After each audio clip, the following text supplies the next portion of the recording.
Bonsoir à tout le monde et bienvenue à chacun et chacune. Nous sommes tous devant nos petits écrans pour adorer, pour être ensemble et adorer notre Dieu. Alors, je vous invite à chanter ensemble le chant « En ton nom, Seigneur ».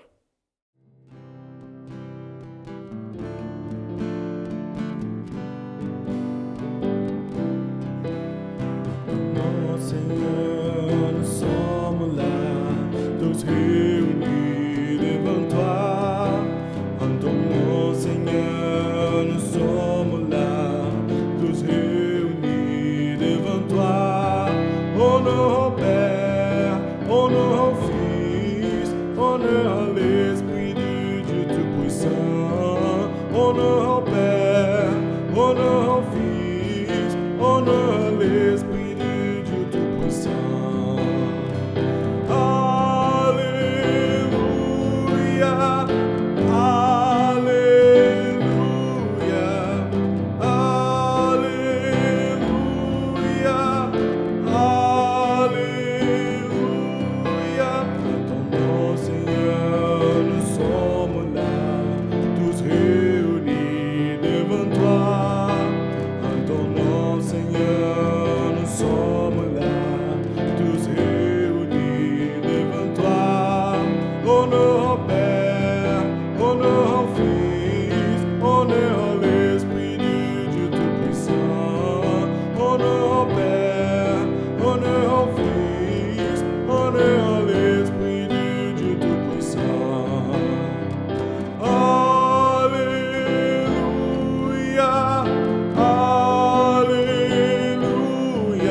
Et nous sommes là, comme on a chanté, nous sommes là tous réunis devant toi. Oui, nous sommes tous réunis devant notre Dieu. Comme le psalmiste a bien dit à Psaume 122, « Je suis dans la joie quand on me dit, allons à la maison de l'Éternel. » Oui, nous sommes dans la joie parce que nous sommes dans la présence de notre Dieu. Et ça, c'est formidable. Mais pourquoi dans la joie si je suis dans sa présence en semaine aussi, chaque jour? Et c'est vrai que je commets des fautes parce que je ne suis pas toujours obéissante à ce que Dieu veut dans ma vie. Et qu'est-ce qu'il veut? Écoute sa parole à Exode chapitre 20. Alors, Dieu prononça toutes ces paroles. « Je suis l'Éternel ton Dieu, qui t'ai fait sortir d'Égypte, de la maison d'esclavage. Tu n'auras pas d'autre Dieu devant moi. Tu ne feras pas de sculpture sacrée, ni de représentation de ce qui est en haut dans le ciel, en bas sur la terre, et dans l'eau plus bas que la terre. Tu ne prosterneras pas devant elles, et tu ne les serviras pas. » Je vous invite à prendre le temps pour penser et de chanter comme une prière. Pardon Seigneur, pardon. Pardon Seigneur, pardon pour notre orgueil, nos résistances, qui a levé nos suffisances et chassé notre arrogance.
grâce et ton pardon.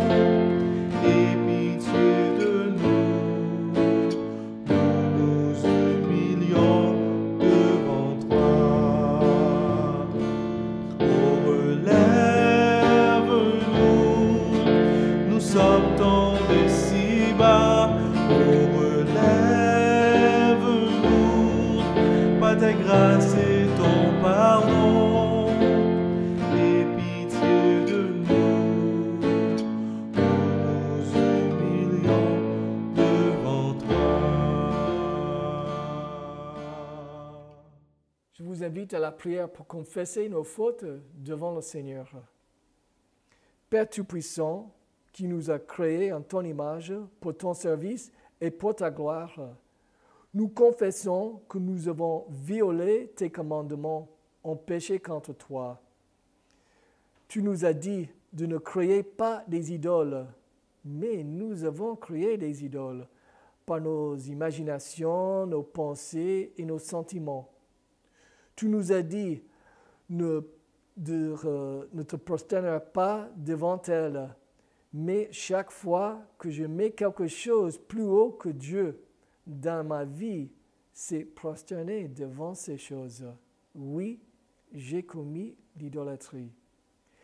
Si tu nous traitais selon ta justice, aucun de nous ne pourrait subsister devant toi, Seigneur.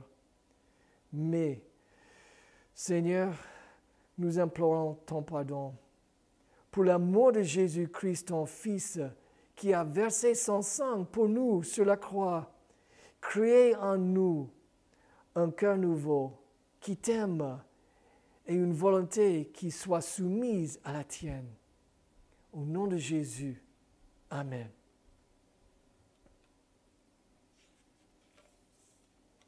Écoute maintenant le pardon de notre Dieu en trouvant 1 Jean chapitre 2.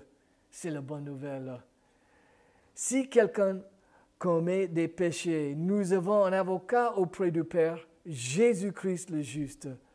Car Jésus-Christ s'est offert en sacrifice pour le pardon de nos péchés. Alors, en Jésus-Christ, nous avons le pardon de Dieu. Quel ami fidèle et tendre nous avons en Jésus-Christ. Pourquoi pas chanter « Quel ami fidèle et tendre » Chantons ensemble.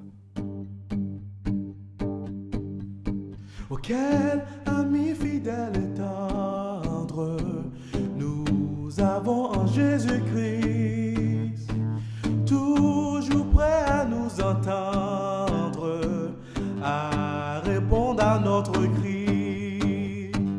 Il connaît nos défaillances, nos chutes de chaque jour.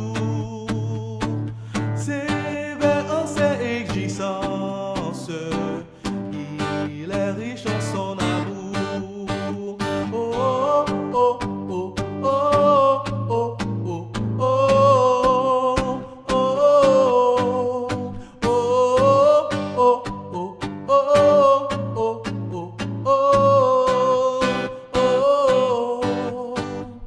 oh, quel ami fidèle et tendre nous avons en Jésus-Christ, toujours prêt à nous apprendre, avec eux comptant sur lui. S'il nous voit vrai et sincère, à chercher la sainteté, il écoute nos prières et nous met en liberté. Oh, oh, oh, oh, oh, oh, oh,